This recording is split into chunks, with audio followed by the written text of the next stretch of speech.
దేవుడు మన పక్షమునుండగా మనకు విరోధి ఎవడు?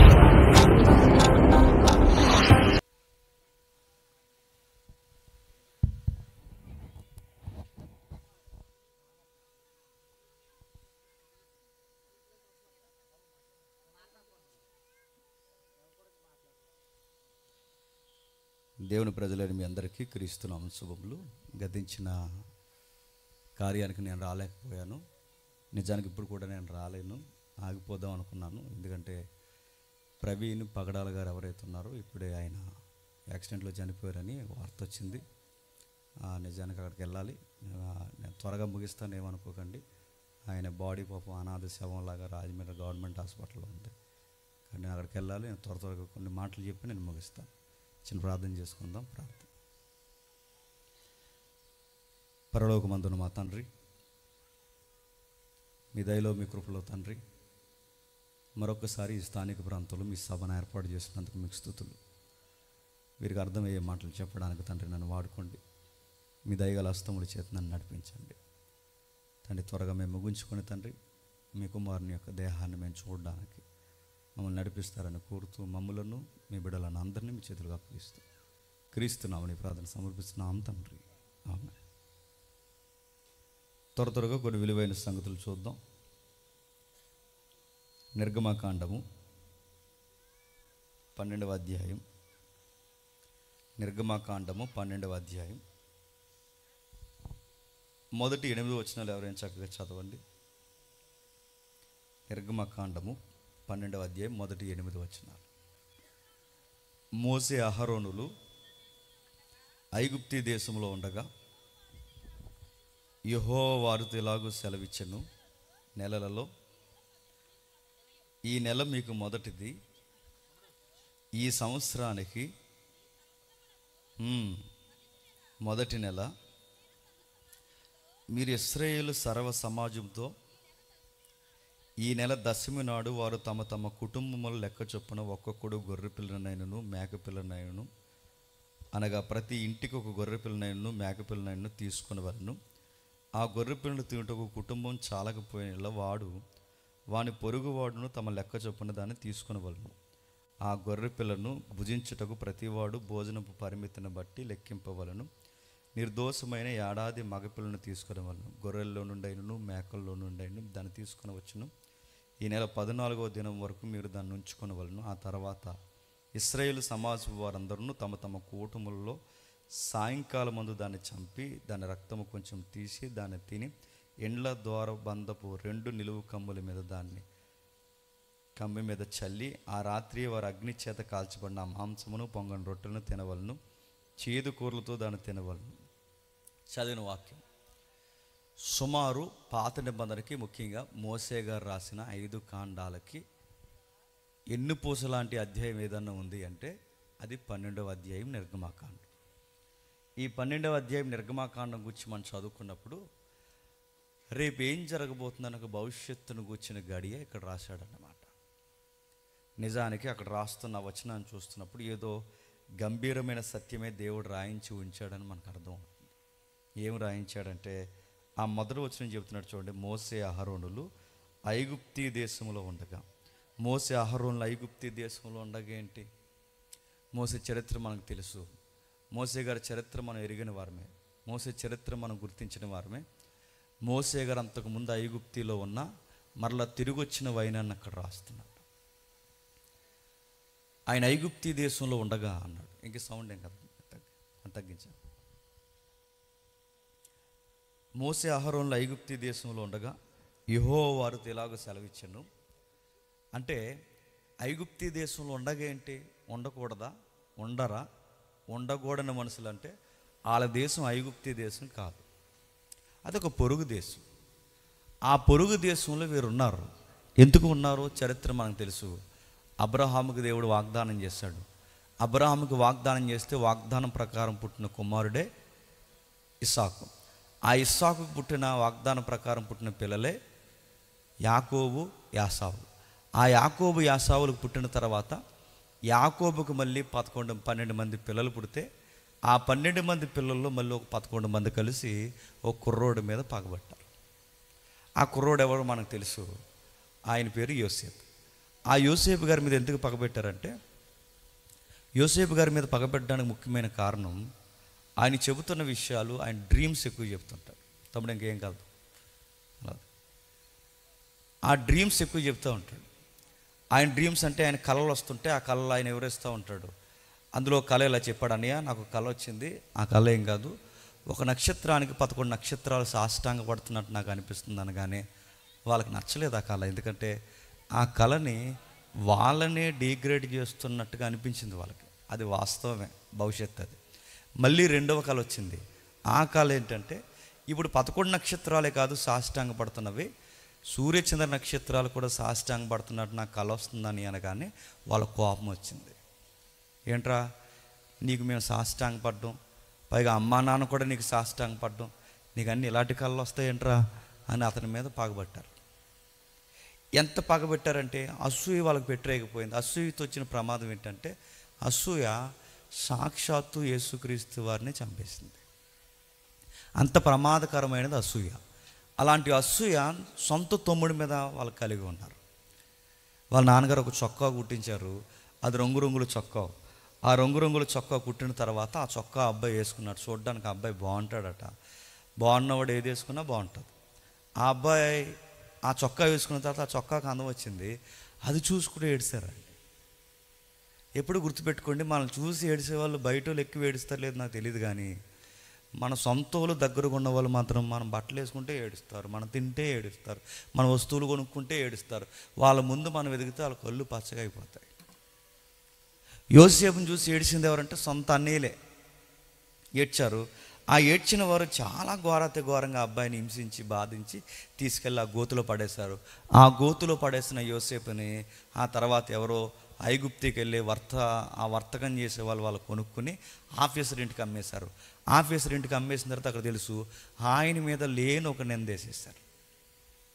ఆ వేసిన నింద ఎవరు ఇరుగులు పొరుగులు కాదు, ఆఫీసర్లు వేశారు. ఆఫీసర్ వైఫ్ వేసింది. తీసుకెళ్ళి ఆ నిందేస్తే ఆ నింద బదులు ఆయన తీసుకెళ్ళి జైల్లో పడేశారు. ఆ జైల్లో పడేస్తే అప్పటి నుంచి ఆయన కళలు రావడం ఆగిపోయినాయి, పక్కోళ్ళకి కళలు రావడం స్టార్ట్ అయ్యి. పక్కోళ్ళకి కళలు వచ్చినాయి. ఆ పక్కవారి ఖైదీలు, తోటి ఖైదీలు కళలు వస్తే ఆ కళలు అర్థం తెలియక అలా ఆందోళన చెందుతుంటే ఆయన చెప్పాడు, నీ తలకాయ ఉంటుంది, ఆడ తలకాయ పోతుంది అని చెప్పాడు. అన్నట్టుగానే ఒకటి తలకాయ మీద కిరీటం వచ్చింది, ఒకటి తలకాయ మీదకి కత్తి వచ్చింది. నిజంగా జరిగింది. ఆ మళ్ళీ వచ్చి వాళ్ళు గవర్నమెంట్ ఉద్యోగంలో జాయిన్ అయిపోయారు. ఒకరోజు రాజుకి కళ వచ్చింది. ఆ రాజుకి కళ వచ్చినప్పుడు రాజు కళ కోసం మదన పడుతున్నప్పుడు ఎవర్రా ఇది సరిగ్గా చెప్పేది అని ఎదురు చూస్తున్నప్పుడు, అయ్యా ఆయన చెప్పినట్టుగా జరిగిన కొన్ని అనుభవాలు మాకున్నాయి, జైల్లో ఉన్నాడు అబ్బాయి, మీరు అబ్బాయిని కనుక ఖచ్చితంగా తీసుకొస్తే ఆ అబ్బాయి ఖచ్చితంగా మీ కళలకు భావం చెప్పగలడు. ఎవరు? యోసేపు అండి, పలానా కేసు మీద అరెస్ట్ అయ్యాడంటే అర్జెంటుగా తీసుకురండి అన్నారు. కళ ఏంటో చెప్పాడు, కళ భావం ఏంటో చెప్పాడు. ఆ భావం ఎలాగ చెప్పాడు? ఏమీ లేదు, 7 బలిసిన ఆవులు, బక్కజిక్కిన 7 ఆవులు మీకు కళ వచ్చింది కదంటే అవును. 7 బలిసిన ఎన్నులు, బక్కచిక్కిన 7 ఎన్నులు మీకు కనబడుతున్నాయి కదంటే అవును. అయితే మీకు విషయం చెప్పాలయ్యా, బక్కచిక్కిన స్వభావం దేనికి సంబంధించిందంటే 7 సంవత్సరాలు కరువు రాబోతుంది. బలిసిన ఆవులు దేనికి సంకేతం అంటే 7 సంవత్సరాలు సమృద్ధిగా పంట రాబోతుంది. ఇప్పుడు 7 సంవత్సరాలు పంట పండిన తర్వాత దాన్ని సరిగ్గా నిల్వ చేసి దాని గొడాంశలో మనం పొదుపు చేయకపోతే కరువు ప్రపంచ దేశాన్ని అలమటించడమే కాదు, మన అగ్రరాజ్యమైన ఐగుప్తిని కూడా మలమల మార్చేస్తారు. ఇప్పుడు వచ్చిన దిగుబడిని మీరు జాగ్రత్తగా మెయింటైన్ చేసి దాన్ని నిల్వ చేయగలిగితే ప్రపంచానికి కరువు వస్తుందన్న సంగతి మీకు తెలుసు, నాకు తెలుసు, ప్రపంచానికి తెలియదు. ఇప్పుడు జాగ్రత్తగా దాయగలిగితే ఆ దాసిన ఆ ధాన్యాన్ని సరిగ్గా కరువు టైంలో మనం వర్తకానికి పెడితే వస్తు మార్పిడి విధానం జరిగినప్పుడు మన దేశం దళసరి ఆదాయం పెరుగుద్ది, మన ప్రజలకి కూడా కడుపు నిండా భోజనం ఉంటుంది. ప్రపంచానికి కరువు వచ్చిన ఐగుప్తికి మాత్రం కరువు రాదు. నేను చెప్పినట్టు మీరు చేస్తాను, కానీ ఆ ప్లానింగ్ అదిరిపోయింది. అరే ఇంత బడ్జెట్ లెక్కలు, ఆర్థిక విషయాలు, దేశం యొక్క దళసరి ఆదాయం ఎలా పెంచొచ్చని, 7 ఇయర్స్లో దేశం టర్నోవర్ మారిపోద్దని ఎంత బాగా వివరించినోడు మాకు ఎవడు కనబడలేదు. నువ్వు ఎక్కడ ఉండాల్సినోడు కాదు, మా దగ్గర ఉండని రాజు అధికారం ఇచ్చి, ఫరో అంత అధికారం ఇచ్చి, ఫరో తర్వాత ఫరో అంతటి వాడిని చేసి ఆయనకి పవర్ ఇచ్చారు. ఆ పవర్ ఇచ్చిన తర్వాత అనుకున్నట్టుగానే చుట్టుపక్కల దేశాలు కరువు రావడమే కాదు, ఇప్పుడు సొంత భూభాగం, యాకోబు సొంత భూభాగం ఏంటి? కానాను, భూభాగం. ఆ పాలు తేనెలు ప్రవహించే కానాను భూభాగానికి కరువు వస్తే ఆ కరువు దేవుడు వాగ్దానం చేసిన దేశానికి కూడా కరువు వచ్చింది. ఎప్పుడైతే కరువు వచ్చిందో పెద్ద ఆయన అన్నాడు యాకోబు గారు, రే ఎక్కడైనా కాస్త ఇప్పుడు మెతుకులు దొరుకుతాయేమో, మీరు ఇలా ఉండే కన్నా ఎక్కడికైనా పోయి తింటారంటే ఆ 11 మంది అన్నయ్యలు ఉన్నారుగా, ఆ స్వార్థపరులు, అసూయపరులు, వాళ్ళకి చెబితే అప్పుడు ఏమన్నారు, డాడీ మాకు విషయం చెప్తున్నారు, అది ఎక్కడో కాదు, మనకి ఈజిప్ట్లో ఆహారం దొరుకుతుందని చెప్తున్నారు ఐగుప్తిలో, అక్కడికి వెళ్ళి మేము తెస్తాం. వస్తు మార్పిడి విధానం, ఆ రోజుల్లో వస్తు మార్పు, కరెన్సీ తక్కువ, వస్తు మార్పిడి విధానం ఎక్కువ. ఆ వస్తువులు ఇచ్చి ధాన్యం తెస్తాం డాడీ అంటే, సరే త్వరగా వెళ్ళి తీసుకురండి అంటే వెళ్ళారు. వచ్చిన తర్వాత సింహాసనం మీద ఉన్న యోసేపు వాళ్ళని గుర్తుపట్టి ఇలా అన్నాడు, చిన్న గేమ్ పెట్టాడు. ఆ గేమ్లో వాళ్ళు దొరికేశారు. దొరికేసిన తర్వాత వాళ్ళకి ఒక పాఠం నేర్పించాడు. ఆ పాఠం నేర్పించగల భయపడుతున్నప్పుడు ఒక మాట అన్నాడు, మీరు అనుకున్నట్టు నేను ఎవరినో కాదు, నేను మీ తమ్ముడిని అని చెప్పాడు. నిజానికి ఆ టైంలో ఆయన రివైంజ్ తీర్చుకోవాలంటే చాలా గట్టిగా తీర్చుకోవచ్చు, ఎందుకంటే ఇప్పుడు బాల్ ఆయన కోర్టులో ఉంది, ఆయన అల్లాడించవచ్చు. కానీ ఆయన ఏం అనలేదు. ఆయన తప్పు లేకపోయినా ఆయనే క్షమాపణ చెప్పి ఆయన ఒక మాట అన్నాడు, మీరేం వరీ అవ్వకండి, ఆ రోజు మీరు నాకు కీడి చేసినట్టు మీరేం ఇబ్బంది పడకండి, మీరు ఆ రోజు కీడి చేయకపోతే ఈరోజు సింహాసనం మీద కూర్చుని ఇంత మేలు నాకు జరగదు. ఈ మేలు జరగాలని దేవుడు ఆ రోజు నన్ను ఏం చేసినట్టే కీడు గుండా నడిపించాడు. మరో మాట, ఈ ఇజ్రాయేల్ దేశానికి 7 సంవత్సరాలు కరువు వస్తున్నప్పుడు జాతి బతుకుండాలని ముందుగా ఆలోచించిన దేవుడు కరువుకు ముందుగానే నన్ను ఐగుప్తికి పంపించాడు. కాబట్టి మీరు ఏం బాధపడకండి, ఇది మేలే తప్ప కీడుగా నేను భావించట్లేదు.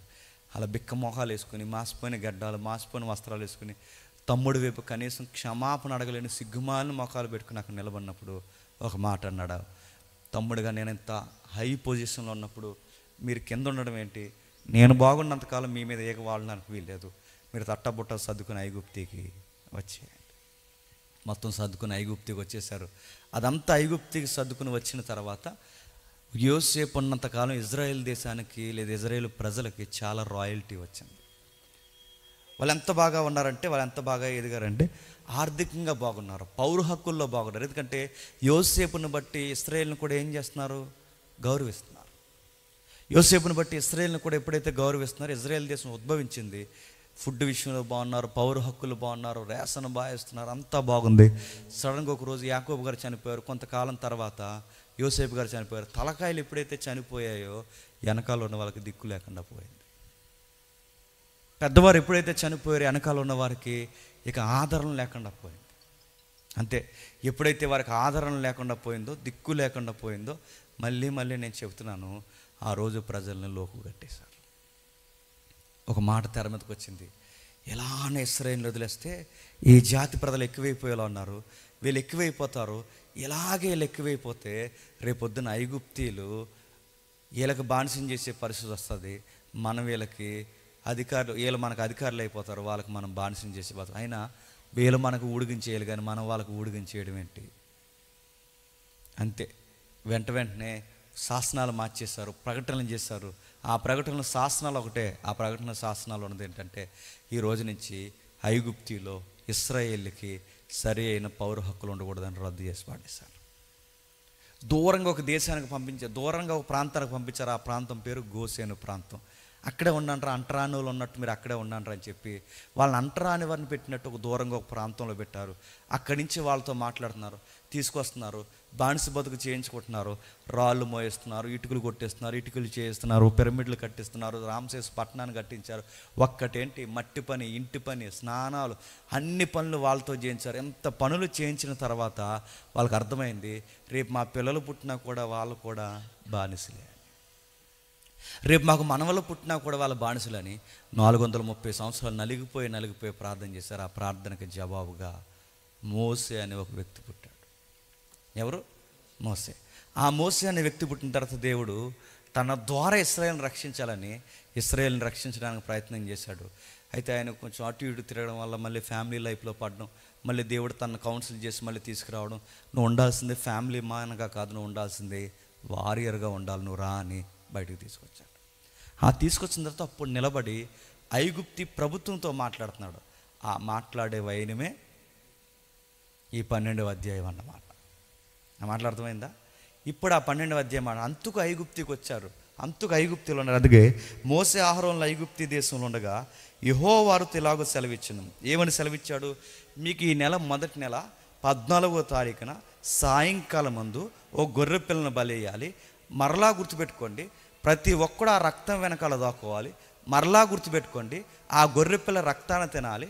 మరలా గుర్తుపెట్టుకోండి, ఈ రాత్రికి నేను ఈ దేశం మీదకి రాబోతున్నాను అన్నాడు. ఏంటట? ఈ రాత్రికి నేను ఈ దేశం మీదకి రాబోతున్నాను. 12వ వచనంలో చూడండి.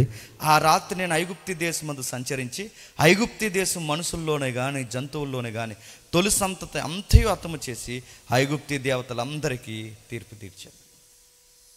ఏమన్నాడండి? రాత్రికి నేను రాబోతున్నాను. ఎందుకు తీర్పు తీరుస్తాడట? ఎవరికి తీర్పు తీరుస్తాడట? ఐగుప్తి దేవతలకు తీర్పు తీరుస్తాడట. ప్రశ్న అడుగుతున్నాను, బైబిల్లో ఒక జవాబు ఉంది, నేను తప్ప వేరొక దేవుడు లేడు. నేను త్వరగా ముగిస్తాను, కొంచెం నన్ను ఫాలో అవ్వండి, ఎందుకంటే నా మనసు అక్కడికి లాగుతుంది. త్వరగా ముగిస్తాను, నా వైపు చూడండి. సరే, ఐగుప్తి దేవతలు నేను తీర్పు తీరుస్తాను అన్నాడు. ఒక మాట ఉంది బైబిల్లో, నేను తప్ప వేరొక దేవుడు లేడు. నేను తప్ప వేరొక దేవుడు లేడు. నేను తప్ప వేరొక దేవుడు లేడు. అడుగుతున్నాను, నేను తప్ప వేరొక దేవుడు లేడు అన్నప్పుడు మరి ఐగుప్తి దేవతలకు తీర్పు తీరుస్తున్నాను అంటున్నాడు అంటే ఉన్నట్టా లేనట్ట? నేను తప్ప వేరొక దేవుడు లేడు అన్న ఈ దేవుడే ఆకాశం కింద కానీ భూమి కింద ఉన్న నేల కింద కానీ ఎక్కడ ఏ రూపం పెట్టుకోవడం, నేను తప్ప వీడొక దేవుడు ఈ ముల్లోకాల్లో లేడని చెప్పిన దేవుడే ఆ దేవతలు నేను తీర్పు తీస్తాను అంటున్నాడంటే ఆ దేవతలు ఉన్నట్టా లేనట్ట? మరి ఉంటే నేను తప్ప వేరొక దేవుడు లేడని ఎలా అన్నాడు? అంటే ఏదో ఉంది అక్కడ ఏదో రాయబడింది, అక్కడ ఏదో విషయం ఉందంటే దేవుళ్ళుగా దేవతలుగా విలవేల్పులుగా కొనియాడబడుతున్న వారు ఎవరో అక్కడ ఉన్నారు. వాళ్ళెవరంటే బైబిల్ చెప్తుంది, వాళ్ళెవరో కాదు, దురాత్మల సమూహం. ఎవరు? దురాత్మల సమూహం. అంటే ఐగుప్తి దేవుళ్ళు వెనకాల ఉన్నది దెయ్యాలా అని మీరు డైరెక్ట్గా నన్ను అడిగితే 100కి 200% చెప్తున్నాను, ఆ దెయ్యాలనే వాళ్ళు మొక్కుతున్నారు, ఆ దెయ్యాలను పూజిస్తున్నారు. దెయ్యాలని మీరు ఎలా డిక్లేర్ చేయగలరు? మీరు గమనించండి, సగమేమో ఎద్దు బొమ్మ ఉంటుంది, సగమేమో మనిషి ఆకారం ఉంటుంది. సగం ఎద్దు మనిషి ఆకారం ఉన్న దానికి మొక్కితే వాళ్ళు చేసే పనులు ఏంటో తెలుసా? నరబలులు వేయడం స్టార్ట్ చేశారు. ఏ బలులు? నరబలులు. వారు నరబలు వేస్తున్నారు, ఘోరాతి ఘోరంగా మనుషులను చంపుతున్నారు. వాళ్ళకి విలువలు లేవు, సంస్కారవంతమైన విలువలు మర్చిపోయారు. పొరుగుడు సంసారాన్ని కూడా పాడు చేస్తున్నారు, అబద్ధాలు ఆడుతున్నారు, పొరుగు వారితో తిరుగుతున్నారు, రకరకాల పనులు చేస్తున్నారు. ఇంత నీచమైన పనులు ఎలా చేస్తున్నారు అంటే ఆ దేవుడి దృష్టిలో అవేమి తప్పులు కాదు. ఇప్పుడు గమనించండి, మన దేవుడికి విలువలున్న దేవుడు అనుకోండి, ఆ విలువలున్న దేవుడికి వ్యతిరేకంగా మనం పనులు చేస్తే దేవుడు మనకు పనిష్మెంట్ చేస్తాడేమో అన్న భయం ఉంటుంది. మనం నమ్మిన దేవుడికే విలువలు లేవనుకోండి, ఇంకా నమ్మిన వాళ్ళు ఎలాంటి పనులు చేస్తారో మీరు ఊహలకు కూడా పట్టుకోలేరు. గుర్తుపెట్టుకోండి. ఒక మాట అడుగుతున్నాను, మీరు ఏమనుకోకండి, ఓపెన్గానే చెప్తున్నాను. గుడుంబా తాగే దేవుళ్ళు ఉన్నారంటే నమ్మగలరా? గుడుంబ అంటే సారా. గంజాయి తీసుకునే దేవుళ్ళు ఉన్నారంటే మీరు నమ్మగలరా? నేను ఒక మాట అడుగుతున్నానండి, దేవుడే గంజాయి తాగితే ఆ దేవుడిని మొక్కుతున్న భక్తుడు ఏం చేస్తాడు చెప్పండి? ఊగెత్తాడు. ఇంకా దేవుడే సారా తాగితే అని అడుగుతున్నాను, ఇంకా మనుష్యుడు భక్తుడు ఏం చేస్తాడు చెప్పండి? అన్నీ కలిపి తాగుతాడు. ఐగుప్తిలో దేవుళ్ళు ఇలా ఉన్నప్పుడు అని అడుగుతున్నాను, వాళ్ళు ఏం చేస్తారు? దేవుళ్ళే అలా ఉంటే ఇంక వాళ్ళు ఏం చేస్తారు? రెచ్చిపోయారు. అందుకే ఐగుప్తి సమాజం పాడవడానికి కారణం దేవుడు ఏ పాయింట్ పట్టుకోవాలి ఆ పాయింట్ పట్టుకున్నాడు. ఆ పాయింట్ ఏంటో తెలుసా? ఈ దేవతల వల్లనే ఈ ఐగుప్తి సొసైటీ ఇలా తయారయ్యింది. ముందు ఈ దెయ్యాల సంగతి చూడాలనుకున్నాడు. అంటే ఆ ఆకారాల వెనకాల వాడు కూర్చున్నాడు. ఇప్పుడు అడుగుతున్నానండి, ఒక మనుష్యుని ఆడ మగ కాని వారిని తీసుకొచ్చి మేళతాళాలు ఆడించి వాళ్ళని భయానకంగా వాళ్ళతో నగ్ననృత్యాలు చేయిస్తున్నారంటే నేను అడుగుతున్నాను, దేవుడు ఉంటే చేయిస్తారా లేదా వెనక ఏదో ఉంటే చేయిస్తుందా చెప్పండి? దేవుడు అడుగుతున్నాను, దేవుడు అంటే సమాజానికి ఉపయోగపడే పనులు చేయాలి, దేవుడు అంటే నైతిక విలువలకు కట్టుబడి ఉండాలి. నేను అడుగుతున్నాను, దేవుడు పేరు మీద నగ్ననృత్యాలు వేస్తున్నారు, దేవుడు పేరు మీద నరబలు వేస్తున్నారు, దేవుడు పేరు మీద రక్తం వలికిస్తున్నారంటే దేవుడు ఉన్నట్ట, దేవుడి పేరు మీద ఎవరో వెనకాల పనిచేస్తున్నట్ట? ఆడెవడో కాదు, ఆడి పేరు బైబిల్ చెప్తుంది దెయ్యం, సాతానుగాడు, పతనమైపోయిన ఆత్మలు. వాళ్ళు పనిచేస్తున్నారు కనుకే ఐగుప్తి దేశాన్ని మభ్యపట్టారు. ఆ టైంలో దేవుడు అన్నాడు, రాత్రికి వీళ్ళ సంగతి తెలుస్తాను. వీళ్ళ సంగతే కాదు, వీటిని మొక్కుతున్న వారి సంగతి కూడా తెలుస్తాను. అలా ఎలా మొక్కుతున్నారంటే వాళ్ళకి తప్పు అనిపించట్లేదు, వాళ్ళు మొక్కుతున్నారు. ఈ సందర్భాలు మనకెందుకంటే ఆ రోజు జరిగినట్టే చెప్పండి మళ్ళీ జరగబోతుంది. మీకు మెస్పరైజింగ్ అయితే మీకు ఎంతమంది నమ్ముతున్నారో నాకు తెలియదు. 12వ అధ్యాయంలో జరిగిందే మళ్ళీ 2వ రాకడలో జరగబోతోంది. అదేంటి 12వ అధ్యాయంకి 2వ రాకడికి సంబంధం ఉందంటే సంబంధం ఉంది. అక్కడ జరిగిందే మళ్ళీ జరగబోతుంది. అవును, మళ్ళీ జరగబోతుంది. ఎలా జరగబోతుంది? ఆ రాత్రి దేవతలకి తీర్పు తీరుస్తానన్నాడు. 2వ రాకడలో కూడా ఎవరికి తీర్పు తీర్చడానికి రాబోతున్నాడు తెలుసా? దేవతలకే తీర్పు తీర్చడానికి రాబోతున్నాడు. దేవుళ్ళుగా దురాత్మలు తెస్టేసి కూర్చుని సమాజాన్ని పాడు చేశాయి. ఐగుప్తిని ఏవైతే పాడు చేశాయో చెప్పండి, ఈరోజు సమాజాన్ని అవే పాడు చేశాయి. ఐగుప్తి దేనికి గుర్తు? కాస్త బైబిల్ మీకు తెలుసు, లోకానికి గుర్తు. కానాను భూభాగం దేనికి గుర్తు? పరలోకానికి గుర్తు. ఇశ్రాయేల్ సమాజం దేనికి గుర్తు? సంఘానికి గుర్తు. అంటే మీరు గమనించండి, ఐగుప్తి లోకానికి గుర్తు అయితే ఒకప్పుడు ఐగుప్తి ఎలా ఉంది, ఇప్పుడు మొత్తం ప్రపంచం ఎలా ఉంది చెప్పండి? అంతా ఐగుప్తిలాగే ఉంది. ఆ రోజు కానాను భూభాగం, ఈరోజు పరలోకం. ఇప్పుడు ఈ పరలోకానికి ఇశ్రాయేలు సంఘాన్ని ఎలాగైతే తీసుకురావడానికి రాత్రికి దిగొచ్చాడో, ఇప్పుడు సంఘాన్ని కూడా మళ్ళీ మేఘాల మీద ఎత్తుకెళ్ళడానికి ఏదో ఒక రాత్రో పగలో ఏ గడియో మనకు తెలియదు, మళ్ళీ దేవుడు సంచరించడానికి రాబోతున్నాడు. నేను అడుగుతున్నాను, దేవుడు వస్తే ఏమవుద్ది? ఏమవుద్ది ఏంటి? పీనుగులు పోగవుతాయి. ఐగుప్తి మీదకి వచ్చాడు, ఆయన ఒక్కడే రాలేదు. ఆయన ఒక మాట అన్నాడు, మరణ దూత వస్తుంది. మరణమే ఒక దూత. ఆ మరణ దూత వచ్చి ఏం చేస్తుంది? ఆ ఇంట్లో ఒక శవం, ఈ ఇంట్లో ఒక శవం, ఈ ఇంట్లో ఒక శవం, శవాలు పోగైపోతాయి అన్నాడు ఆయన. శవాలు లెగుస్తాయట. ఒక ఈదులో 4 చనిపోతే ఎలా ఉంటుందండి? అలాంటిది ఒక ఊర్లో 60 మంది చనిపోతే ఎలా ఉంటుందండి? అలాంటిది దేశమంతా ఇంటికి ఒక తొలి సంతానం చచ్చిపోతే ఎలా ఉంటుందండి? ఊహించండి. గుప్పును ఒకేసారి ఐగుప్తి అంతా శవాల గోస పెరిగిపోయింది, సావు గోస పెరిగిపోయింది. ఇదే సీన్ మళ్ళీ 2వ రాకడలో రిపీట్ అవ్వబోతుంది. ఇప్పుడు ఇంటికి ఒక శవం కాదు చెప్పండి, గుట్టలు గుట్టల శవాలు పోగవబోతున్నాయి. మళ్ళీ చెబుతున్నాను, ఎక్కడ పీనుగులు పోగవుతాయి అక్కడ గెద్దలు పోగవుతాయట. ఇవి దేనికి గుర్తులంటే నీ వరుడు సమీపమునే ఉన్నాడు. ఎందుకు ఇలా జరుగుతుంది ప్రభు అంటే, ఈ సమాజానికి ఒకడు పట్టాడు, ఆడి పేరు బైబిల్లో రాశాడు. ఒకసారి చూడండి, గలతీలకు రాసిన పత్రిక, గలతీలకు రాసిన పత్రిక, త్వరగా గలతీలకు రాసిన పత్రిక, గలతీలకు రాసిన పత్రిక 1వ అధ్యాయం, గలతీలకు రాసిన పత్రిక 1వ అధ్యాయం, గలతీలకు రాసిన పత్రిక 1వ అధ్యాయం 4వ వచనం, గలతీలకు రాసిన పత్రిక 1వ అధ్యాయం 4వ వచనం. మన తండ్రి అయిన దేవుని చిత్త ప్రకారము ప్రస్తుత దుష్టకాలం. ఇది ఏ కాలం అట? దుష్టకాలం. ఇది ఏ కాలం అట? దుష్టకాలం. నడుతున్నాను, కాలమే దుష్టకాలం అయింది, సమాజమే దుష్ట సమాజం అయిందంటే దుష్ట సమాజం దుష్టకాలం అంటున్నాం అంటే నేను మళ్ళీ అడుగుతున్నాను చెప్పండి, ఈ దుష్ట అనే పదం ఎవరికి సంబంధించింది చెప్పండి? దుష్టుడు. సమాజానికి ఆడి పట్టాడు కాబట్టే నేను మళ్ళీ చెప్తున్నాను, మనుషులు చంపుకుంటున్నారు. ఒకప్పుడు చావంటే భయం, ఈరోజు చూడండి, కోడి పీకులను కోసినట్టు, కోడి మెడలు ఇరిసినట్టు మనుషులు మెడలు ఇరిసేస్తున్నారు. చాలా ఈజీగా చంపేస్తున్నారు. సమాజం దేవుని సమాజం అవ్వలేదు చెప్పండి, దుష్ట సమాజం అయ్యింది. దుష్టుడు ఈ సమాజానికి పట్టడానికి వాడు నరహంతకుడు, అబద్ధికుడు, వాడి చీకటి ప్రపంచానికి అధిపతి, వాయుమండల సంబంధమైన అధిపతి. ఆ ఇప్సి పత్రికలో చెప్పాడు, ఈ లోకాన్ని ప్రేరేపించు శక్తి అన్నాడు. ఈ లోకాన్ని నాడు ప్రేరేపిస్తాడు. రే ఇలా చెడిపో, తప్పు కదని ప్రేరేపిస్తున్నాడు. ఎవరైనా ఏమనంటే చనిపో అని ప్రేరేపిస్తున్నాడు. అంటే చావులోకి వాడే ప్రేరేపిస్తున్నాడు, చెడిపోవడానికి వాడే ప్రేరేపిస్తున్నాడు. ఒక్కటేంటండి, అన్ని సంగతులకి వాడు ప్రేరేపిస్తున్నాడు. మనుషుల్ని చంపుకునేలా ప్రేరేపిస్తున్నాడు. ఒకప్పుడు ఎక్కడో హత్యలు జరిగాయంటే అవునా అని ఇక్కడ భయపడేవాళ్ళం. ఇప్పుడు మన పక్కీదులో జరుగుతున్నాయి, మన ఎదురీదులో జరుగుతున్నాయి, మన పక్కింట్లో జరుగుతున్నాయి, మన ఇంట్లోనే జరుగుతున్నాయి. చంపుకోవడం ఈజీ అయిపోయింది. ఎంత ఈజీ ఎలా అయిపోయిందంటే ఇక అయిపోయింది. ప్రేమలు పోయాయి, అనురాగాలు పోయాయి, భయాలు పోయాయి, ఎక్కడ చూడండి దైవజనులనే గౌరవం పోయింది, తల్లిదండ్రులనే ప్రేమలు పోయాయి, పిల్లలనే ఆశలు పోయాయి. మీరు చూస్తున్నారు లేదో, ఇంత పిల్లల్ని చూస్తేనే ముద్దొస్తుంది. అలాంటి పిల్లల్ని బకెట్లో ముంచి ఒక తండ్రి చంపేశాడు, సొంత తండ్రి. కౌగులు పెంచుకున్న భార్య, సొంత భార్య 15 ముక్కలు నరికించింది భర్తని. జీవితాంతం నీతో ఉంటానని వచ్చిన భార్యని 72 ముక్కలు నరికేశాడు ఒక భర్త. మీరు చూస్తున్నారు లేదు, రోజుకో కేసు. ఒకటేంటండి, పేపర్ ఇప్పితే చాలు భర్తను చంపిన భార్య, భార్యను చంపిన భర్త, పిల్లలను చంపిన తల్లిదండ్రులు, తల్లిదండ్రులను చంపిన పిల్లలు.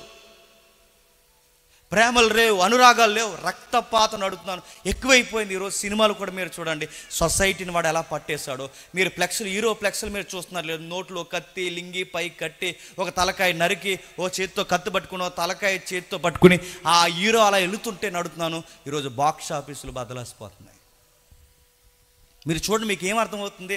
ఆడు పట్టాడు, ఆడు వచ్చాడు, సంసారాల్లోకి వచ్చాడు, స్నేహాల్లోకి వచ్చాడు, సంఘాల్లోకి వచ్చాడు, సమాజానికి పెట్టాడు. ఒకప్పుడు ఐగుప్తి అలా ఉండేదేమో, ఇప్పుడు ఎంటైర్ ప్రపంచం అంతా ఐగుప్తి అయి కూర్చుంది.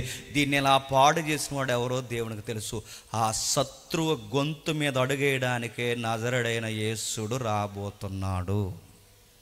అది ఎలా జరగబోతుంది అంటే, దానికి సీన్ ఆఫ్ అఫెన్స్ ఎలా ఉండబోతుందో ముందే 12వ అధ్యాయంలో చెప్పాడు. ఆ 12వ అధ్యాయంలో చెప్పిందే జరగబోతుంది. అంటే ఆ రోజు దేవతలకు తీర్పు తీరుస్తాడు.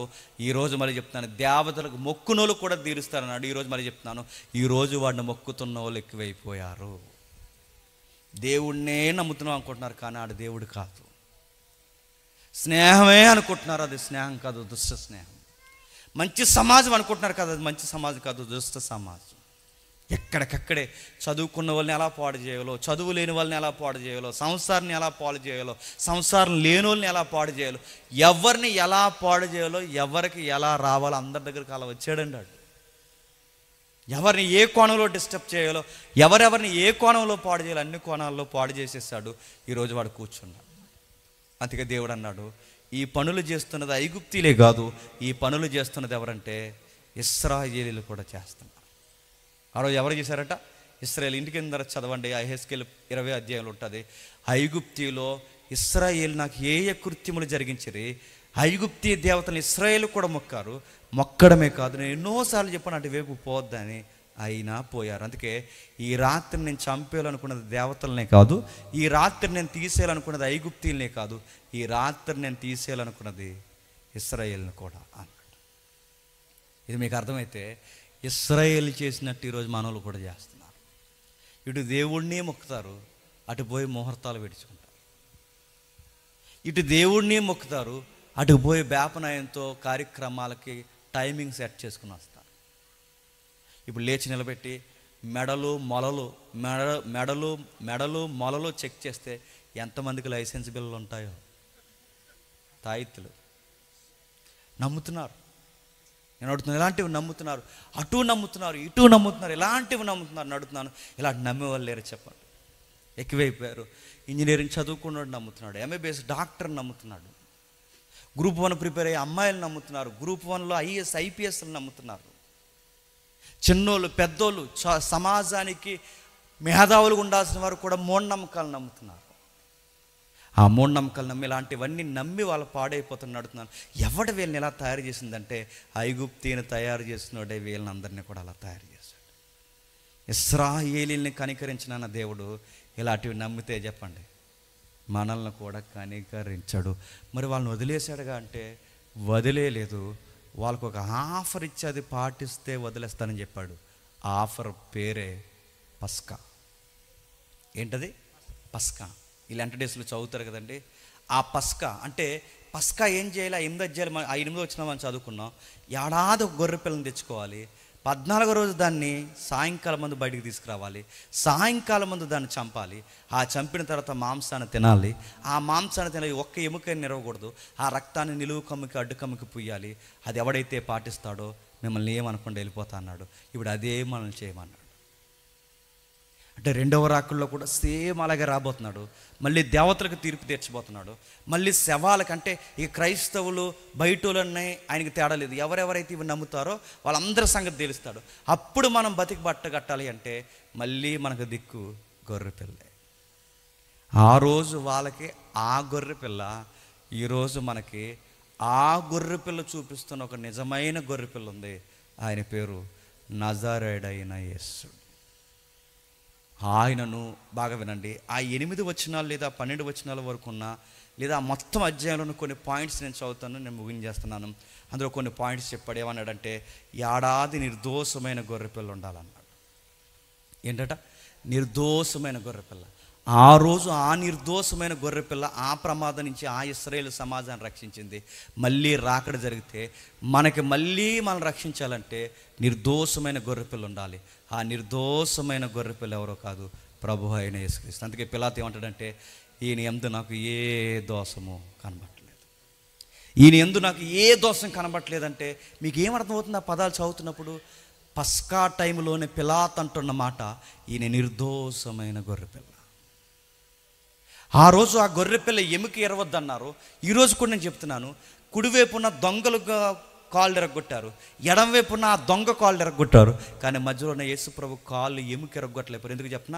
పస్కా బలి పశువు ఎముకల్లో ఒక ఎముకైనను చెప్పండి ఎరవబడకూడదన్న ప్రవచనం నెరవేరాలి అంటే ఇద్దరు దొంగలు ఎరగొట్టారు తప్ప ఎవరిది ఎరగొట్టలేకపోయారు? చెప్పండి. ఎరగొట్టలేకపోయారు కదా, ఎరగొట్టకూడదు. ఎందుకంటే ఆ రోజు ఐగుప్తిని కాపాడింది చూచాయిగా ఆ గొర్రెపిల్ల అయితే, ఇప్పుడు ప్రపంచాన్ని కాపాడే ఆ గొర్రెపిల్ల నజరేయుడైన యేసు ఎముక కూడా ఎరవడానికి వీల్లేదు. మరొకటి, ఆ రోజు ఆ గొర్రెపిల్ల మాంసాన్ని తిన్నారు, ఈరోజు ఈ గొర్రెపిల్ల మాంసాన్ని మనం తిన్నారు. ఆ రోజు ఆ రక్తం వెనకాల దాక్కున్నారు, ఈరోజు మనం ఈ రక్తంలో మనం పాలుబొంపులు పొందాలి. ఈరోజు ఆయన మాంసాన్ని మనం ఎలా తింటామంటే, ఆ మాంసం రొట్టెగా మారింది, ఆ రక్తం చెప్పండి ద్రాక్షరసంగా మారిపోయింది. ఆ మాంసం రొట్టెగా మారింది, ఈరోజు ద్రాక్షరసంగా. దాన్ని తీసుకోవాలంటే దానికి ఒక కమాండ్ ఉంది. అది ఎవడ పడితే వాడు తీసుకోకూడదు. ఎవడ తీసుకోవాలి దాన్ని అంటే, బాప్టిజం తీసుకున్న వాళ్ళు తీసుకోవాలి. మిమ్మల్ని భయపెట్టడానికో మీకు ఏదో బెదిరించడానికి మాట చెప్పట్లేదు. రాకడ సమయం దగ్గర పడుతుంది. చూస్తుంటే పరిస్థితులు అలా కనబడుతున్నాయి ఘోరాతి ఘోరంగా. ఈ పరిస్థితులు చూస్తుంటే మన తరంలోనే రాకడ జరిగిపోయేలా ఉంది. నేను మిమ్మల్ని భయపెట్టడానికి నేను చెప్పలేదు, ఒక మాట అది చెప్తున్నాను. మీరు ఇంకా బాప్టిజం లేకుండా మీరు ధీమాగా ఇక్కడ కూర్చొని ఉంటే, మళ్ళీ చెప్తున్నాను, రాకడలో మీకు దిక్కు దివాణం లేకుండా అయిపోతారు, గుర్తుపెట్టుకోండి. ఆ రోజు వాళ్ళు బతికారంటే గొర్రెపిల్ల మాంసాన్ని తిన్నారు, రక్తాన్ని పూసుకుని నిలబడ్డారు. ఇప్పుడే రాకడ ఇలా జరిగిపోతే మిమ్మల్ని ఏది కాపాడుతుందో చెప్పండి. ఎవడైతే ప్రభు రొట్టెను తింటున్నాడో, ఎవడైతే ద్రాక్షరసం తీసుకుంటాడో వాడే బతుకుతాడు. మరి ఈ బాప్టిజాలు లేని వాళ్ళందరూ ఏమవుతారు? వీళ్ళందరికీ ఆ రోజు బడిద పూజ కార్యక్రమం ఉంటుంది, గుర్తుపెట్టుకోండి. మిమ్మల్ని భయపెట్టడానికి చెప్పట్లేదు. ఇంకా మీకు ధీమా పొద్దు ఏంటి? వార్తలు ఎన్ని పడుతున్నాయి బయట, సముద్రాలు పొంగిపోతాయి అంటున్నారు, ఖండాలు కదిలిపోతున్నాయి అంటున్నారు, వింతైన భూకంపాలు. అసలు మన సైడ్ భూకంపాలేరో, మన వైపు భూకంపాలు వస్తున్నాయి. విచిత్రమైన వార్తలు పెట్టినాం. ఏదో సముద్రంలోంచి ఏదో పెద్ద సర్పం అంటున్నారు, ఏవేవో మాట్లాడుతున్నారు, చేపలు బయటకు వస్తున్నారు. ఇవన్నీ బయటకు వస్తలేదు నాకు తెలియదు, కానీ మేఘాల మీద చనిపోయి తిరిగి లేచిన క్రీస్తు మాత్రం త్వరలో బయటికి రాబోతున్నాడు, గుర్తుపెట్టుకో. ఆయన వస్తే ఏమైపోతారు? ఐగుప్తి మీదకి సంచరించిన దేవుడే మళ్ళీ ప్రపంచం మీద సంచరించడానికి రాబోతున్నాడు. ఇప్పుడు ఎందుకు? ప్రేమగా రొట్టెలు లేని వారికి రొట్టెలు పెట్టడానికి, భోజనం లేని వారికి భోజనం పెట్టడానికి, స్వస్థత చేయడానికి కాదు. ఇప్పుడు ఆయన ఎందుకు రాబోతున్నాడు అంటే, ఎవని క్రియలు చెప్పిన వానికి ప్రతిదండన చేయడానికి రాబోతున్నాడు. ఇప్పుడు మమ్మల్ని ఏం చేయమంటావు అన్నాను మీరు నన్ను డైరెక్ట్గా అడిగితే, బాప్టిజాలు లేని వారు ఎవరైనా ఉంటే బాప్టిజాలు తీసుకోండి. మరి బాప్టిజాలు తీసుకున్న మమ్మల్ని ఏం చేయమంటావంటే, ఒళ్ళు దగ్గర పెట్టుకొని ఆ ప్రభురాత్రి భోజనంలో జాగ్రత్తగా ఉండండి. సప్పగుంది ఒప్పగుందని కామెంట్లు చేయకండి. ద్రాక్షరసం ఏంటి తీయగా లేదని అనకండి. అది భయం గొలిపే ఒక కార్యక్రమం. అలాంటి దిక్కు నువ్వు జోకులేస్తే ఏమైపోతావు? క్రొత్త నిబంధన పస్కా ఏదన్నా ఉంది అంటే అదే మనం తీసుకుంటున్నామే, ప్రభురాత్రి భోజనం. అదే క్రొత్త నిబంధన పస్కా. ఆ పస్కా పాటిస్తున్న టైంలోనే ప్రభు వస్తాడు. నేను అనుకుంటున్నానంటే ఆయన ఎప్పుడు వస్తాడంటే, సరిగ్గా సంస్కరణ జరుగుతున్న టైంలోనే వస్తే ఏమైపోతారు? జాగ్రత్త, నేను బెదిరించడానికి చెప్పట్లేదు. చూస్తుంటే అర్థమవుతుంది, ప్రేమలు లేవు, అనురాగాలు లేవు, సమాధానాలు లేవు, సేవ భయం లేదు, సేవకుడంటే భయం లేదు, దేవుడు లేడు, దేవుడంటే భయం లేదు. సమాజం ఎలా ఉందంటే చిన్నోడికి చెప్పలేకపోతున్నాం, పెద్దోడికి చెప్పలేకపోతున్నాం, వయసు మళ్ళీనోడికి చెప్పలేకపోతున్నాం. అందరూ ఒకేలా ఉన్నారు. ఎన్ని కోణాలు ఉంటాయి. ఇక కొన్ని చెప్పుకోలేని విషయాలు అంత పాడైపోయినారు. ఇంతమంది పాడైపోయి ఉంటేనే అడుగుతున్నాను, ఈ సమాజాన్ని ఉంచేయాలా తీసేయాలా చెప్పండి. ఆ రోజు ఐగుప్తి అలా ఉంటేనే తీసేశాడు. మీరు అనుకుంటున్నారు ఇప్పటికీ ఐగుప్తి ఉందని. మీరు జాగ్రఫీ చూడండి, ఇప్పుడున్న ఆ రోజున్న ఐగుప్తి కాదు ఈ రోజు ఉన్నది. పాత ఐగుప్తి చూడండి, సమాధి దెబ్బలు మిగిలాయి మీరు చూడండి, పిరమిడ్స్ మిగిలాయి మీరు చూడండి, ఎడారి మిగిలిన చూడండి. మరి పాత ఐగుప్తి లేదంటే ప్రవచనాలు చెబుతున్నాయి, లేదు ఎప్పుడో మట్లో కలిసిపోయింది. ఎప్పుడైతే ఇలాంటి పనులు జరుగుతాయో ఇవే జరుగుతాయి. నేను మళ్ళీ చెప్తున్నానండి ముగించే ముందు. మీరు చూస్తున్నారు లేదో నేను అడుగుతున్నా, అసలు ఎక్స్పెక్ట్ చేయని వార్త ప్రవీణ్ పగడాల గారు చనిపోవడం ఏంటండి. ఇలాంటివన్నీ వింటున్నప్పుడు మీకు ఎలా అనిపిస్తుంది? సగం బలం పోయినట్టు అనిపిస్తుంది ఆయన చనిపోయాడు అనగానే. ఆయన చనిపోవడం ఏంటండి? ఎన్నో అనుమానాలు. ఇప్పుడు ఆయన మరణం వెనకాల ఎన్నో అనుమానం. ఇప్పుడు వెళ్తే కానీ తెలియదు ఏమైందో ఏంటో. ఇంక దేవుడు భయం లేదు, సేవకుడికి సెక్యూరిటీ లేదు, ఏమవుతుందో తెలియదు, ఏమవుతున్నాయో తెలియదు. ఇవన్నీ చూస్తుంటే దేవుడు చూస్తూ ఊరుకుంటాడు సింహాసనం మీద చెప్పండి. ఆయన నేడో రేపో సమీపమునే ఉన్నాడు, త్వరగా రాబోతున్నాడు. జాగ్రత్త. మారు మనసు లేని వారు మారు మనసు పొందండి. మారు మనసు పొందిన వాళ్ళు స్థిరముగా బలంగా ప్రార్థనలో, బైబిల్లో, సహవాసాల్లో, ఇలాంటి కార్యక్రమాల్లో ఎల్లప్పుడూ మెలుగు కలిగి ఉండండి. దేవుడు మిమ్మల్ని దీవించునుగాక. ప్రార్థన చేస్తాం. ప్రార్థన. ప్రేమగల తండ్రి, కృపగల దేవ, విలువైన సంగతులు విన్నాం తండ్రి. దీవించండి. తర్వాత మాట్లాడుతున్న అన్న నోటు కూడా విలువైన మాటలు మీరు అందించండి. ప్రజలను స్థిరపరచండి, బలపరచండి తండ్రి. ఏ విషయం మీద అయితే మేము బయలుదేరి వెళ్తున్నాం మమ్మల్ని క్షేమంగా నడిపించి అక్కడ ఏం జరిగిందో తెలుసుకునే మాకు సౌలభ్యము, పరిస్థితులు మాకు అనుగ్రహించండి. ముఖ్యంగా తండ్రి ఆ కుటుంబానికి ధైర్యాన్ని ఇవ్వండి తండ్రి. చిన్న బిడ్డలు, ఆడపిల్లలు ఉన్నారు కదా, ఆయన అనుకుని అనాథ పిల్లలు ఉన్నారు తండ్రి. ఆయన అనుకుని ఎంతో సేవ ఉంది తండ్రి, సేవకులు ఉన్నారు కదా, వాళ్ళందరికీ ఈ సమయంలో ధైర్యాన్ని ఇవ్వండి తండ్రి. ఆ కుటుంబం కొరకు మేము విజ్ఞాపన చేస్తున్నాం తండ్రి. వాళ్ళ తల్లిగారు అనారోగ్య సమస్యలు ఈ వార్త విని బెంబేలైపోక, బెదిరిపోక తండ్రి, ఆమెను కూడా మీరే తండ్రి కాపాడండి. ఏం జరిగిందో ఏమో సమస్తం ఎరిగిన దేవా, మీకే ఆయన యొక్క తండ్రి చివరి గడియలు అప్పగిస్తున్నాం తండ్రి. ఒకవేళ తండ్రి అది ప్రమాదం శాస్తూ జరిగిన ప్రమాదమే అయితే తండ్రి మీ చిత్తమే. ఒకవేళ తండ్రి మానవులు ఎవరైనా కావాలని పని చేసిన వారైతే తండ్రి, అది మేము లోకంలో మేము ఎవరితోని మేము ఫైట్ చేయలేము దేవా. ఆ విషయాన్ని మీ చేతికి మేము అప్పగిస్తున్నాం తండ్రి. ఏది ఏమైనా ఆ కుటుంబానికి ధైర్యాన్ని అనుగ్రహించండి. తెలుగు క్రైస్తవ సమాజం తండ్రి బెదిరిపోక, తెలుగు క్రైస్తవ సమాజం తండ్రి వెనకడుగు వేయక తండ్రి, తెలుగు క్రైస్తవ సమాజానికి మరణాలు జరిగే కొలది తండ్రి ఇంకనూ ధైర్యంగా మా దేవుడు ఎంతైనా నమ్మదగిన వాడని విశ్వాసం అందరికీ అనుగ్రహిస్తారని కోరుతూ క్రీస్తు నామమున ప్రార్థన సమర్పిస్తున్నాం తండ్రి. ఆమేన్.